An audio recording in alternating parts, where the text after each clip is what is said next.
नमस्कार, आपण पाहताय लोकराज्य न्यूज 24। पाहुयात महत्वाची बातमी। अहिल्यानगर जिल्ह्यातील संगमनेर तालुक्यात एक अत्यंत संतापजनक घटना घडली असून 6वीत शिकणाऱ्या अल्पवयीन मुलीवर ऍसिड हल्ला करण्यात आलाय।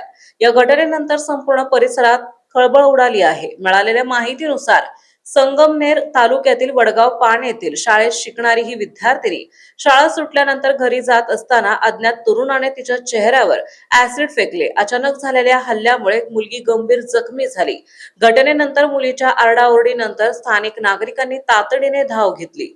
जखमी मुलीला तत्काळ उपचारासाठी लोणी येथे हलवण्यात आले। तिच्यावर उपचार सुरू असून तिची प्रकृती चिंताजनक असल्याची माहिती समोर येत आहे। दरम्यान घटनेची माहिती मिळताच पोलिसांनी घटनास्थळी धाव घेत तपास सुरू केलाय।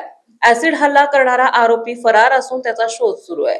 या घटनेमुळे परिसरात भीतीचे वातावरण निर्माण झालंय।